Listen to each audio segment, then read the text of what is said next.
वैश्विक आलोचना झेल रहे इजरायली प्रधानमंत्री बेंजामिन नेतन्याहू के हौसले पस्त नहीं हुए हैं। यूरोपीय संघ ईयू और संयुक्त राष्ट्र यूएन की चिंता किए बगैर और उन्हें ठेंगा दिखाते हुए इजरायल लगातार गाजा शहर पर ताबड़तोड़ हमले कर रहा है। उसकी सेना गाजा शहर में घुसने को तैयार खड़ी है। एक रिपोर्ट में कहा गया है कि सैटेलाइट इमेजरी से इस बात का खुलासा हुआ है कि इजरायली फौज के टैंक गाजा शहर के चारों ओर तैनात हो चुके हैं और वो भी कभी भी जमीनी कार्रवाई शुरू कर सकते हैं। कई प्रत्यक्षदर्शियों ने भी इसकी पुष्टि की। आईडीएफ ने गाजा सिटी के चारों ओर टैंक तैनात कर दिए। प्रत्यक्षदर्शियों ने न्यूज एजेंसी को बताया कि इजरायली टैंक और सैनिक अब गाजा शहर के ठीक उत्तर में शेख रादवान तालाब के इलाके में इकट्ठा हो गए हैं। मंगलवार और बुधवार की उपग्रह तस्वीरों से पता चला कि टैंक अपनी पिछली स्थिति से गाजा शहर की ओर बढ़ रहे हैं, लेकिन शहर में प्रवेश नहीं कर पाए।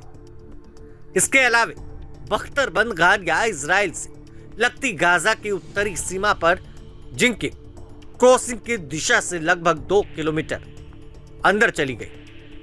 भारी भरकम सैन्य तैनाती के बीच हजारों फिलिस्तीनी शहर छोड़कर भाग रहे हैं। इस शहर की अनुमानित कुल आबादी लगभग 10 लाख है, लेकिन इनमें से लाखों शहर छोड़कर भाग चुके हैं। इजराइल का दावा है कि गाजा शहर में उसका जमीनी आक्रमण हमास के सैन्य बुनियादी ढांचे को नष्ट करने के लिए है।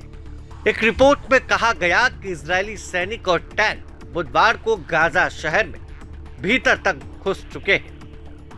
बहरहाल इजरायली सेना ने घोषणा की है कि गाजा में जमीनी अभियान शुरू हो गया है, लेकिन उपग्रह चित्रों से पता चला कि टैंक अभी तक शहर में प्रवेश नहीं कर पाए।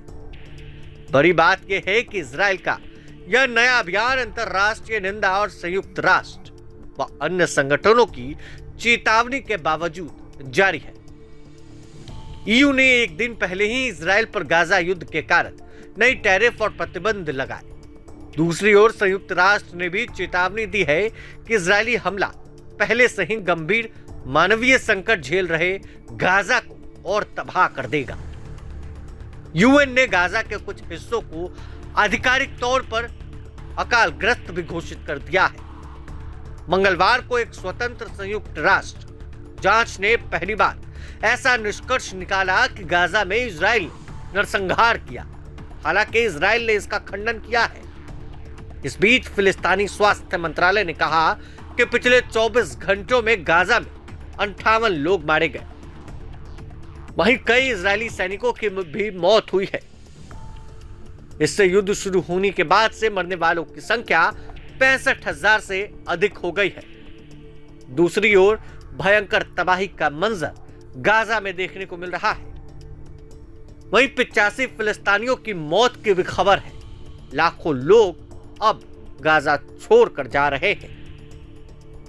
तमाम अपडेट्स के लिए बने रहे प्रभात खबर के साथ। आपका शुक्रिया।